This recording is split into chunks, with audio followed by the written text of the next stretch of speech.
하나님의 말씀은 마태복음 20장 28절입니다. 자, 한 절만 읽겠습니다. 자, 마태복음 20장 28절 한 절 같이 읽겠습니다.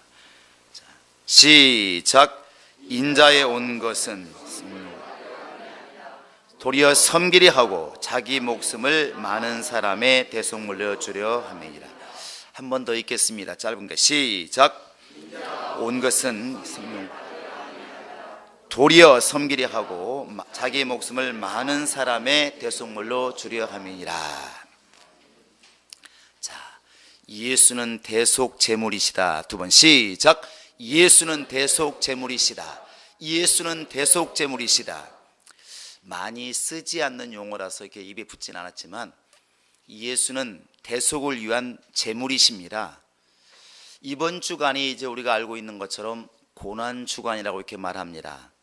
아마 예수님 당시에 이렇게 회상해 보면 오늘쯤이면 이제 예수님께서 예루살렘의 근처에 와 계실 때죠. 그리고 이제 돌아오는 목요일 날 예수님이 이제 돌아가시고, 그리고 금요일 날 돌아가시고, 목요일 날 성천하시고, 금요일 날 돌아가시고, 주일 날 이렇게 이제 부활하시게 됩니다.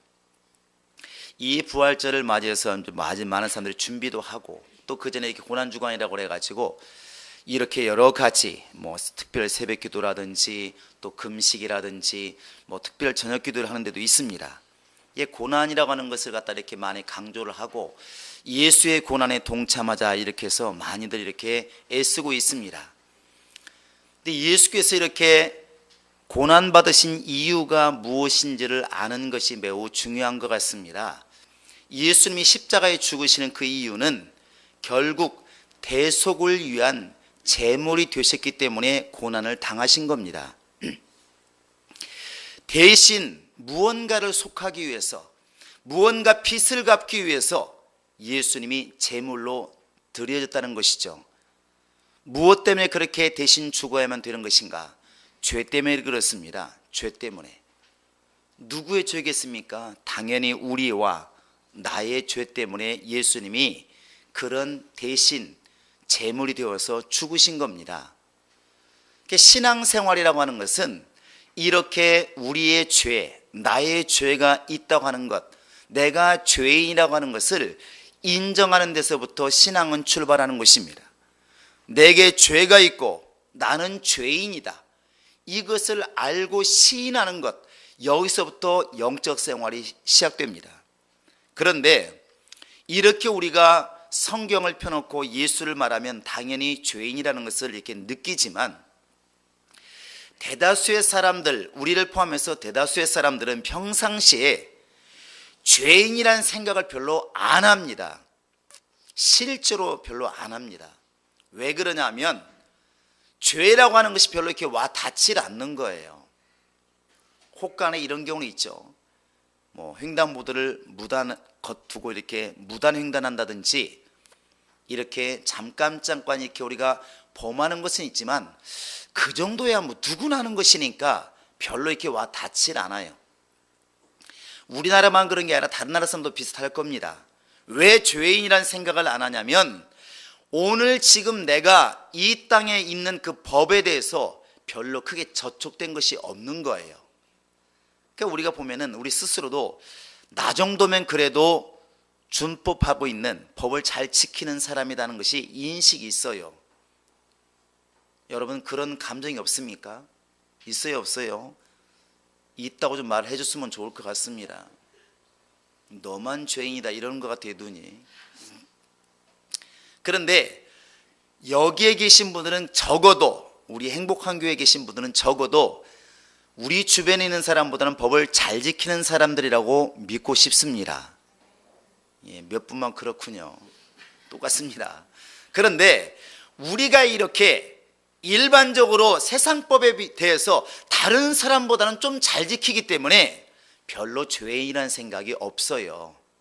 말로는 하나님 난 죄인입니다 말하지만 가슴을 찢고 심장이 터져 나올 만큼 애가 끓는 통성기도가 안 나오고 회개기도가 안 나오는 것은 실제로 말로는 죄인이라 말하지만 진짜 죄인이라고 느끼지를 않고 있다는 것이죠. 왜 그랬습니까? 지금 내가 돌아봐도 별로 큰 죄를 지은 게 없으니까. 내가 세금을 안 냈습니까? 사람을 죽였습니까? 남의 것을 도적질했습니까? 그게 느껴지질 않는 것입니다. 실제로 전도할 때도 사람들에게 회개하십시오, 당신 회개 안 하면 지옥 갑니다, 이렇게 말을 해도 그 사람들이 내가 뭔 죄를 졌다고 이렇게 말하는 것은 여기서 죄라고 하는 것을 갖다가 세상이 비추니까 죄가 없다고 생각하는 것입니다. 그런데 하나님은 이렇게 말씀하셔요. 의인은 없나니 하나도 없다. 의인이 아니라는 것은 죄인이라는 뜻입니다. 결국 죄인이라는 것인데, 하나님이 모든 인류를 보니까 대통령이고 공무원이고 농민이고 어린아이고 어른이고 다 죄인이더라. 죄인이 아닌 사람은 한 명도 없더라. 이 하나님이 이렇게 말씀하셨어요. 근데 우리는 말하기를 적어도 나 정도면 괜찮다 이렇게 생각하고 있잖아요. 그 하나님은 거짓말 하시는 겁니까? 내가 잘못 알고 있는 것입니까? 우리가 잘못 알고 있는 거죠. 성경은 지금 내가 육신적으로 살고 있으면서 국가에 대한 법, 도로교통법, 민법, 상법, 형법 이런 것들을 어긴 것에 대해서 지금 말씀하고 있는 것이 아니라 본질적인 것을 말하고 있는 것입니다. 영혼이 영적인 아버지를 몰라보는 것, 그게 죄이지 않느냐? 더 이상 무슨 말이 필요했느냐? 부모를 버리고 가출한 자식, 더 이상 무슨 인격을 말할 수가 있느냐? 선생을 배반하고 나간 그 제자에게 무슨 할 말이 있겠냐는 것이죠. 그래서 이사야서 1장 2절 3절에도 내가 분명히 아버지로서 너희를 자녀로서 양육했거늘 너희가 지금 나를 잊었다. 나를 잊었다. 소도 주인을 안다. 나귀도 주인의 구유를 안다. 그런데 왜 내 백성은, 내 자녀들은 나를 잊었는가? 이게 가장 큰 죄라는 것이죠. 성경이 말하고 있는 게 무엇입니까? 돌아오라는 거잖아요. 지금 횡단보도 하나 잘못 건너가는 것, 무단횡단하는 것, 지금 이걸 말하는 게 아니라 사람이 사람을 지으신 본질적인 하나님과 아버지 되심을 잊은 것, 이게 가장 큰 죄라는 것입니다. 그래서 요한복음 16장에도 성령이 오셔서 우리를 책망하실 텐데 무엇을 책망하느냐? 믿음 없는 것을 책망한다. 믿음 없는 게 무엇이냐? 믿지 않는 게 죄라는 것이죠. 죄에 대해 책망한다는 거 아니겠습니까? 믿지 않는 것이 죄라는 것입니다. 하나님을 믿지 않는 것, 아버지를 몰라보는 것, 아버지를 떠난 것, 이것만큼 큰 죄가 어디 있느냐는 것이죠. 그래서 우리는 적어도 예수를 알고 예수 옆에 돌아온 사람들만큼이라도 우리가 하나님께 일생 동안 내가 봉사하고 쓰임받고 헌신한다 할지라도 하나님이 아니면 살 수 없는 죄인이라는 것을 늘 자각하셔야 됩니다. 이것은 지금 가르치고 배워서 하는 게 아니라 느끼라는 것입니다. 깨닫고 알라는 것입니다. 할렐루야. 내가 만약에 하나님 적어도 나 정도는 괜찮지 않습니까? 우리나라에서 내가 죄인이라면 살 사람 누가 있습니까? 이런 마음을 가지고 있다고 한다면 심각한 것입니다. 그런 심령 속에 무슨 회개가 나오겠습니까? 우리 한번 요한일서 한번 볼까요? 자, 요한일서를 보시겠습니다. 1장 보시겠습니다. 자, 요한일서 1장 우리 한번 8절 한번 읽어보겠습니다. 시작. 만일 우리가 죄 없다 하면 스스로 속이고 또 진리가 우리 속에 있지 아니할 것이요. 자, 만일 우리가 죄 없다 하면 스스로 속이고 진리가 우리 가운데 있지 않다. 이렇게 성경 지금 말하고 있습니다. 자, 그 뒤에 한번 볼까요? 자, 10절 볼까요? 시작. 만일 우리가 범죄하지 아니했다 하면 하나님을 거짓말하는 자로 만드는 것이니 또한 그의 말씀이 우리 속에 있지 아니하니라. 우리가 이 말이죠. 하나님, 나는 죄가 없는 자인데요, 나는 죄가 없습니다. 나는 나 정도면 되지 않겠습니까? 만약에 우리 마음이 이렇게 생각하면 하나님 말씀 우리 속에 있을 수도 없고 하나님을 거짓말하는 자로 만든다. 왜? 하나님이 분명히 모든 인류는 다 죄인이라고 판단하셨기 때문에 내가 죄인이 아닙니다 이렇게 말하는 것은 하나님이 모든 사람은 죄인이다 이 말이 거짓말하는 것이 아니겠느냐. 하나님은 나를 죄인이라 말씀하시고 나는 죄인이 아니라고 그러고 둘 중에 하나는 거짓말하는 것인데 내가 맞다면 하나님은 거짓말장이라는 것이죠. 그런데 하나님이 전능자시고 그분이 기준이라고 한다면, 예수가 기준이라고 한다면 결국 내가 잘못됐다는 거 아니겠습니까? 이 내가 죄인이라고 하는 것을 철저하게 깨닫는 순간부터 신앙은 시작되는 것입니다. 죄인이라고 깨달으니까 무릎 꿇는 것이고, 죄인이라고 깨달으니까 다른 사람을 정죄할 수가 없는 겁니다. 나도 지금 똥이 묻어 있는데 어떻게 재 묻은 사람을 나무랄 수가 있겠는가? 모든 신앙의 인격은 여기서부터 출발하는 것이고, 신앙도 여기서부터 출발하는 것입니다. 나는 죄인이라는 것이죠. 자, 주먹 쥐시고 하나님 앞에 나는 죄인입니다. 세 번 시작. 하나님 앞에 나는 죄인이다. 하나님 앞에 나는 죄인이다. 하나님 앞에 나는 죄인이다. 이 죄를 청산하기 위해서 예수님이 제물이 되신 겁니다. 대신 왜? 죄값은 사망이라고 로마서 6장 23절에 나와 있습니다. 어떤 죄든, 그것이 하나님을 거역한 죄든 몰라본 죄든 믿지 않는 죄든 죄를 지으면 사망 가운데 거하게 된다는 것이죠. 죄값은 사망이니까. 그러니까 누군가가 내 죄를 갚아주지 않으면 나는 죽을 수밖에 없는 자라는 것입니다. 그래서 예수를 찾는 것이고, 하나님은 예수를 줄 수밖에 없는 것입니다. 그러니까 예수께서 오늘 바로 제물이 되셨다고 그랬어요. 어떤 제물?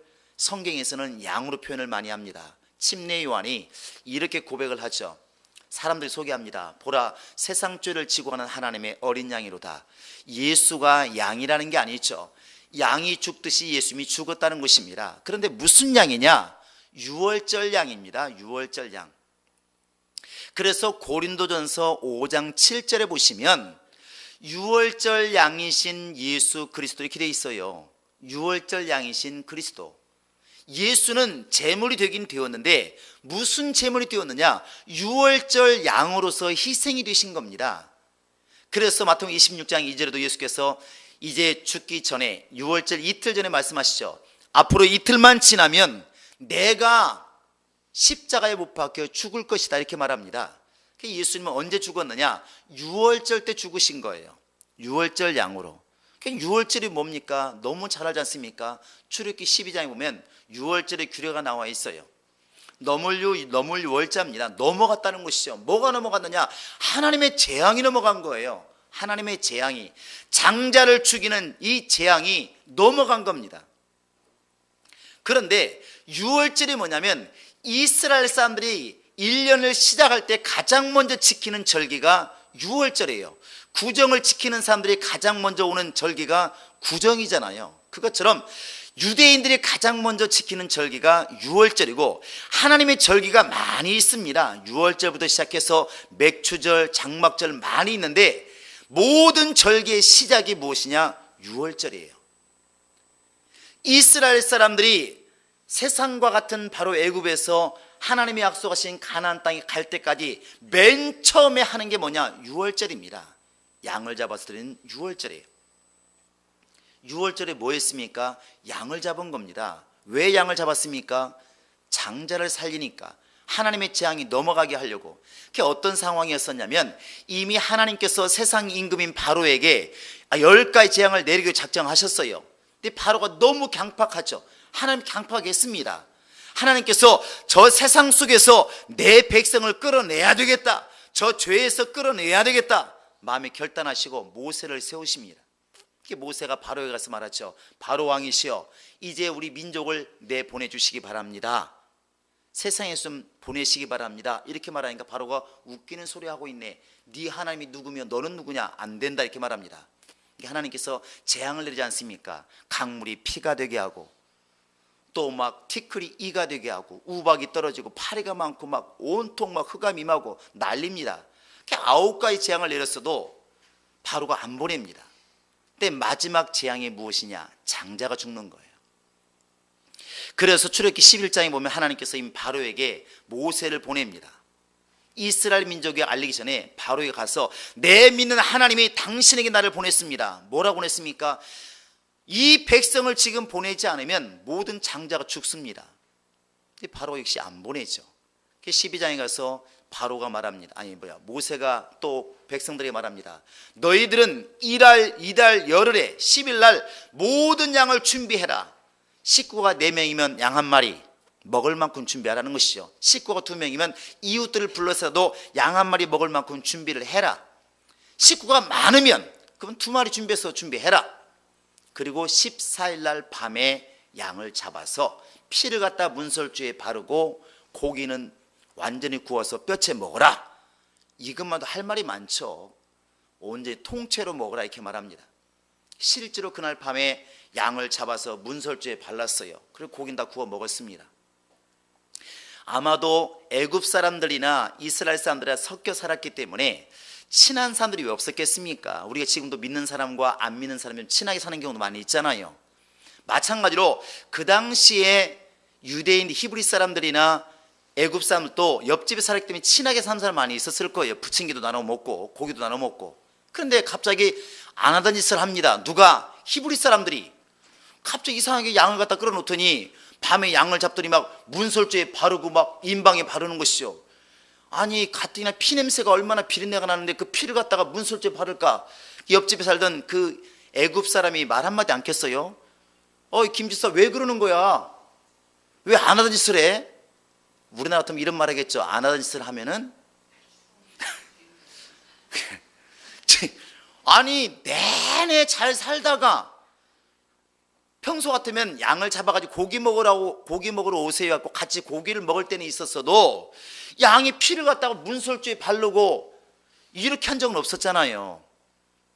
그러더니 또 더 희한한 게 밤에 가보니까 고기를 먹는데 집이면 추링이 있고 편하게 먹어야 되는데 어떻게 하고 먹고 있어요? 신발을 신고 옷을 다 입고 배낭을 메고 그러고 고기를 먹고 있어요. 급히 떠날 사람처럼. 이웃집에 사는 바로 이제 애굽 사람 박 씨가 볼 때 이 김집사가 이해 가겠어요? 안 가겠어요? 안 가죠. 근데 이제 애굽 사람 말했을 거라고 친하니까 당신도 빨리 그렇게 하라고 하나님께서 말씀하시기를 오늘 밤에 이렇게 안 하면 장자가 죽는다고, 큰아들 당신 아들 죽는다고. 그러면 그 박 씨가 인정했겠습니까? 인정했으면 잡았겠죠. 인정 안 하는 것입니다. 김집사 미치려면 곱게 미쳐야지. 피를 문설주에 문에다 바른 것도 이상하구만. 왜 먹으려면 곱게 편하게 좀 먹어. 떠날 때 떠나더라도 이게 뭐 하는 짓이야. 어떻게 방에서 신발을 신고 옷을 다 입고 이게 뭔 짓거리 하는 거예요. 당신 좀 이상하네. 이렇게 하지 않겠어요? 그런데 그 다음날 아침에 딱 일어나 보니까 옆집에서 대성통곡하는 소리가 들리는 것입니다. 무슨 소리겠습니까? 내 아들아, 내 아들 우는 것이죠. 왜? 큰아들이 죽었으니까. 큰아들만 죽었겠습니까? 모든 짐승이 첫 새끼 다 죽은 것입니다. 막 울죠. 그때서야 아마 박 씨는 깨달았겠죠. 그리고 아마 김비서 원망할지 모릅니다. 나 좀 때려서라도 좀 가르치지 왜 안 그랬냐고. 그 죽은 양이 결국 큰아들의 목숨이었다는 것이죠. 그날 양을 잡아서 문설주에 바르고 하나님 명령을 따라서 그 고기를 먹은 사람들은 장자가 산 겁니다. 그러나 그렇지 않고 그 말을 경히 여기고 무슨 별일이 있겠어.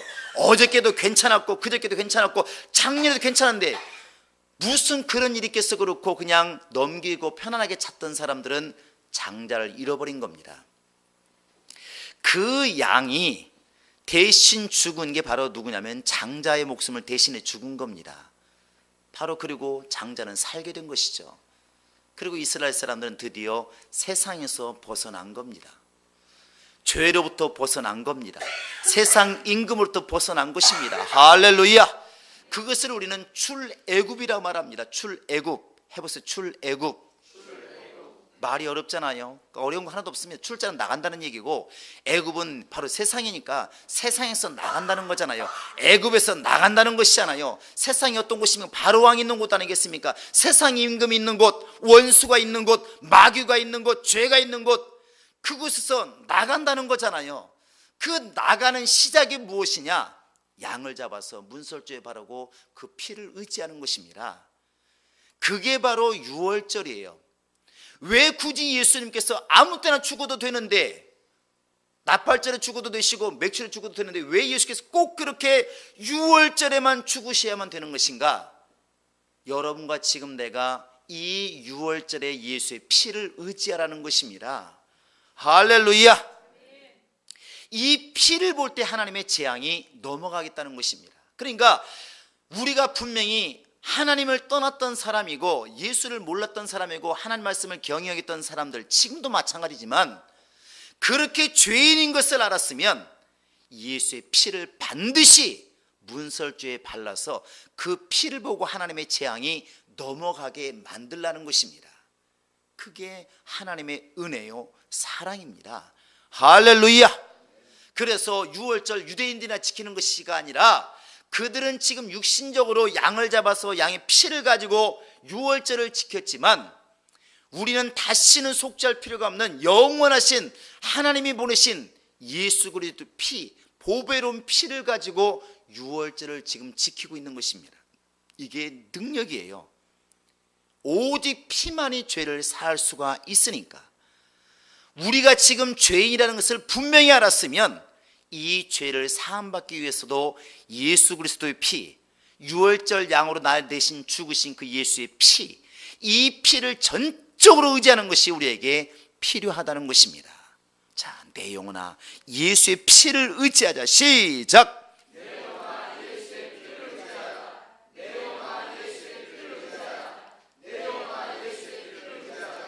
우리가 예수의 피를 날마다 이렇게 경험하면서 또 성찬하면서 예수의 피를 경험하는 것은 바로 그것입니다. 우리가 지금 예수께서 말씀하신 것처럼 한번 이렇게 목욕한 사람은 다시는 손발을 씻을 필요가 없다 이렇게 말하고 있는데, 손발을 씻는 것은 그 말은 매주 하라는 거잖아요. 매일 하는 거잖아요. 순간 하잖아요. 요즘에 또 독감이 유행하니까 항상 나오는 말이 있어요. 뭐 똑같더만 멘트가, 의사들 멘트가. 독감이 유행할 때 여러분 독감 예방하는 방법 뭐가 있습니까? 발까지 난 모르겠어요. 근데 당연히 손발이 나오네. 제가 듣기로는 우리 TV에서는 손을 좀 씻고 이렇게 나오던데, 밖에 나갔다 오면 무조건 뭐 해라? 손을 씻어라. 무조건 손을 씻어라. 손만 잘 씻어도 60% 70% 병이 예방된대요. 근데 제일 안 씻는 게 또 손이랍니다. 특히 남성들은 옆에 안 서 있으면 화장실 갔다 와도 그냥 근데 이 손만 잘 씻어도 병이 많이 예방된대요. 그 예수님께서 목욕은 한 번으로 좋고 하지만, 중생의 씻음은 한 번으로 좋고 하지만, 그러나 우리 예수 믿는 사람도 얼마나 죄를 많이 짓고 있냐. 그러니까 수시로 손발을 씻어야 되지 않겠느냐 이렇게 말씀하십니다. 제가 이렇게 교회 안에서도 보고 저도만 보면은 예수 믿는 사람들이 처음에는 정말 대성통곡하며 회개를 하는데 그 다음부터는 의인이라는 생각이 강해져가지고 회개가 별로 진실이 안 나와요. 이게 참 보통 문제가 아닌 것 같더라고. 그런데 우리 한번 지금 따져볼까요? 문 잠그시기 바랍니다. 옆에서 경찰 올지 모릅니다. 죄인이라고 그러면 또 경찰이 오니까 무슨 죄를 지나올까. 잘 생각해 보시면 여러분 어제 한 번만 하루만 돌아볼까요? 여러분 마음속으로 혹시 이웃을 판단한 적이 한 번 있었습니까? 없었습니까? 도와주려고 본 거 말고 참 그 사람 이상한 사람이네 이렇게 판단한 적이 있어요? 없어요? 있다고 분명히 나왔습니다. 혹시 여러분 어제 하루 동안 아우 짜증난다 이런 일이 있었어요? 없었어요? 어제 하루 동안 하나님께 감사 한 번이라도 한 번도 안 하고 지나간 사람 있습니까? 없습니까? 생각도 안 납니까? 자고 일어나니까 허옇던데요. 여러분은 어제 하루 동안 정말 쉬지 않고 기도하는 마음을 하루를 살았습니까? 때를 얻든지 못 얻든지 정말 예수의 말씀을 전했습니까? 그러면 죄인이라는 것이죠. 볼 게 뭐 있습니까? 가장 단순한 걸 지금 다루고 있지만 예수 믿는 사람들도 역시 똑같이 손발 더러워지는 것은 마찬가지라는 것이죠. 그런데 희한하게도 이런 것들은 그 정도쯤이야 이게 우리 속에 배 있어요. 항상 기뻐하라고 그랬는데 너 같으면 성질 안 나겠냐 이렇게 목사에게 대드는 사람이 있다고요. 그러면 항상 기뻐하라는 주의 명령은 어디 갔느냐는 것입니다. 어디가 있냐는 것이죠. 여러분 이런 죄로부터 탈출하는 게 믿음입니다. 할렐루야. 회개고. 그런데 이 모든 죄, 손발을 더럽히는 이 죄와 같은 이 죄에서 어떻게 출발하느냐? 죄값은 사망이기 때문에 그런 작은 죄라 할지라도 하나님 앞에 가면 죽을 수밖에 없어요. 그 죄를 탈출하는 방법의 시작이 뭐냐면 예수의 피를 의지하는 겁니다. 피를 문설주에 바르고 내 영혼에 바르고 나가는 것입니다. 할렐루야. 이스라엘 사람들이 430년 동안 종살이 하던 그런 애굽에서 떠나는 그 출발 시작이 무엇이냐? 예수의 피, 곧 양을 잡아서 문설주에 바르고 고기를 먹는 것입니다. 내가 하나님의 자녀로서 의롭게 살고 하나님의 자녀가 되어서 천국을 소유하는 첫 번째 출발이 무엇이냐? 예수의 피를 의지하고 예수의 살을 먹는 것입니다. 여기서부터 출발하는 거예요. 바로 유월절 양 예수의 피는 나로 하여금 죄에서 벗어나게 만들고 마귀로부터 벗어나게 만들고 세상 풍습으로부터 벗어나게 만드는 그 시작이 예수의 피라는 것입니다. 바로 유월절 양이신 예수의 피가 우리를 그렇게 살리는 것입니다. 할렐루야. 그래서 예수의 피가 능력이 있다 말하는 것이고, 찬송할 때마다 예수의 보혈을 강조하는 것 아니겠습니까? 주의 피 능력이 있다고 하면 계속 외치는 것입니다. 저는 우리 교인들에게 이렇게 말하고 싶어요. 지금 고난주간인데, 고난주간이라고 그러니까 사람들이 이렇게 얼굴을 슬프게 하고 이렇게 또 금식도 하고 이런 경우 많이 봤어요. 예수의 고난에 동참하자는 것이죠. 근데 그것도 뭐 나쁜 건 아닙니다. 예수의 고난 한번 체험해보는 것도 나쁜 건 아닌데, 자칫 잘못하면 주님이 통곡할 것 같아요. 왜 그러냐면 주님이 이렇게 고난받으신 것은 너 이렇게 고생하지 말고 너 고생 벗어나라고, 지금 죄로 고생하지 말고 그래서 벗어나라고 지금 내가 십자가를 치고 있는데, 옆에 보고 있던 사람이 똑같이 십자가를 지고 나를 정말 고생을 덜어주겠다 그러면 이 사람이 기뻐할까? 예를 든다면 아버지가 지금 열심히 일을 합니다. 정말 땀 뻘뻘 흘리면서 공사장에서 집을 짓고 있어요. 그런데 아들이 학교 가다 보니까 우리 아버지가 너무 고생하는 거예요. 그러니까 갑자기 가방을 다 버려두고 교복 벗고 아버지 벽돌 나르는데 쫓아가가지고 같이 벽돌을 날릅니다. 그런데 아버지가 말하죠. 야! 너 왜 학교 안 가고 여기 와 있어? 아버지 고생하는 거 보니까 나 학교 갈 마음 없어요. 나 아버지 고생 덜어드려야 되겠어요. 갖고 막 벽돌을 같이 치고 올라갑니다. 자, 여러분, 그 아버지 마음이 기쁘겠습니까? 우리 아들 최고라 말하겠습니까? 가슴이 찢어지겠습니까? 아버지는 지금 네가 나를 고생하는 거 보았으면 학교 가서 어제보다 더 열심히 더 충만하게 힘을 다해서 집중해서 공부하는 것이 내 빚을 갚는 것이다. 그거 아니겠습니까? 예수님이 나 때문에 죽으셨다 그러면 그것만 가지고 울고 있지 말고 그것을 힘입어서 내가 죄인이 아니기 위해서 노력하고 오히려 감사가 막 넘쳐나야 되지 않겠는가? 할렐루야. 정말로 예수께서 나 때문에 죽었다는 것을 알았다고 한다면, 체험했다고 한다면, 그 예수의 말이라면 깜빡 죽어도, 말이 맞는지 모르겠습니다. 예수의 말이라면 정말 끔뻑 죽어도 여한이 없다 할 만큼 우리가 막 감사가 막 넘쳐나야 그 정상 아니겠습니까? 그래요, 안 그래요?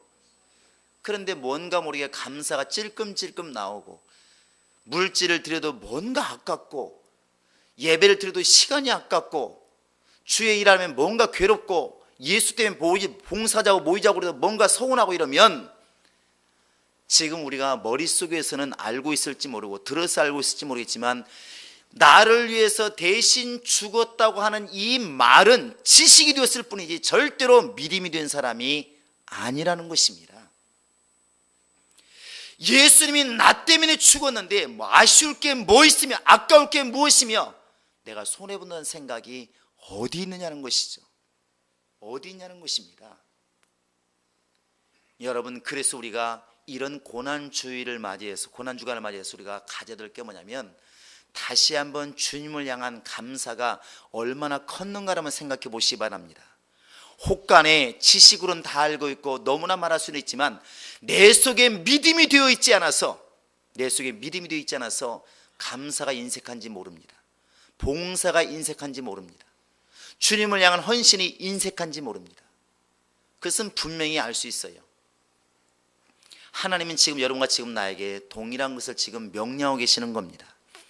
먼저는 예수께서 너 죄 때문에 죽었다는 것을 알라.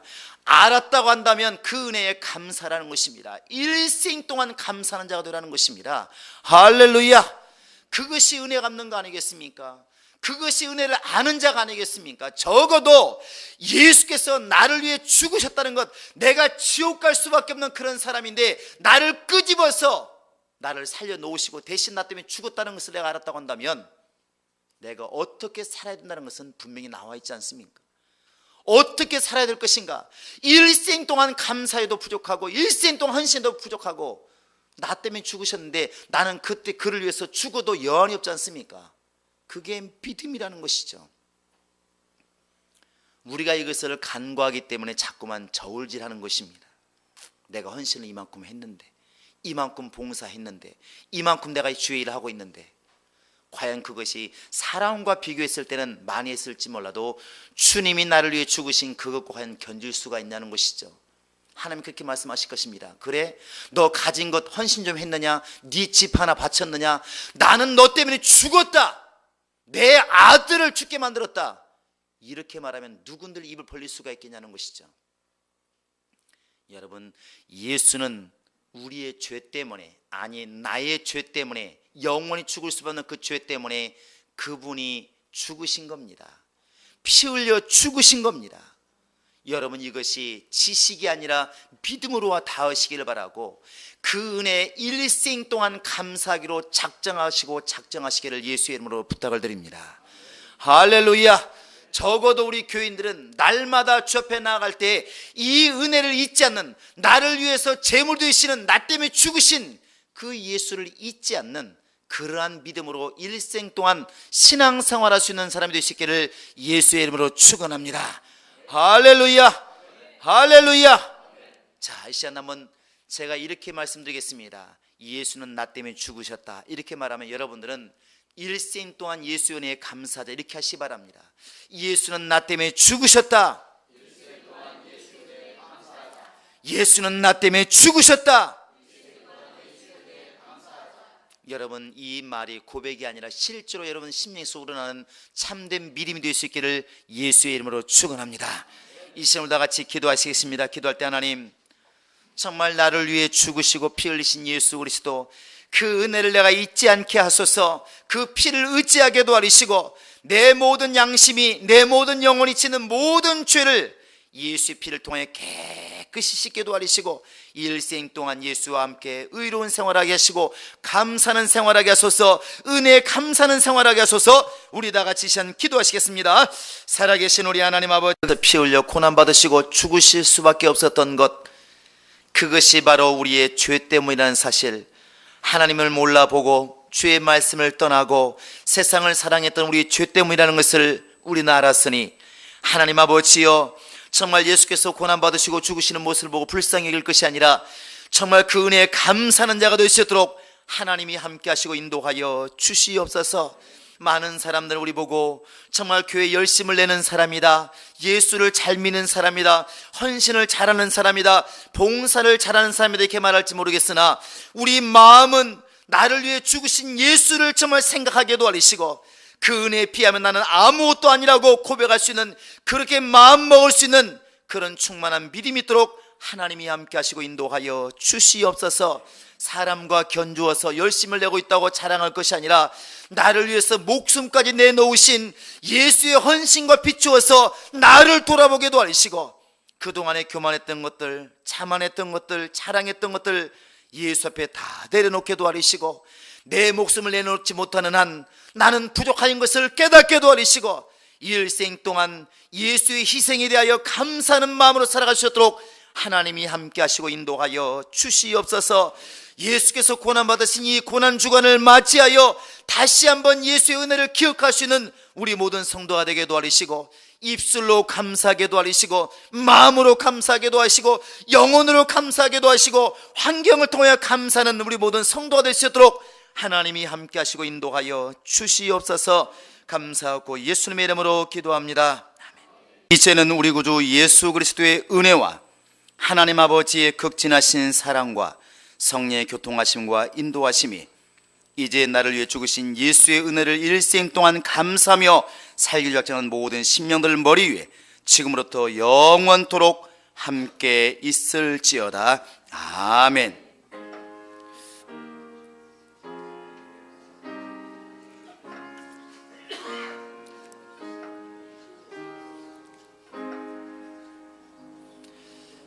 자, 우리 교회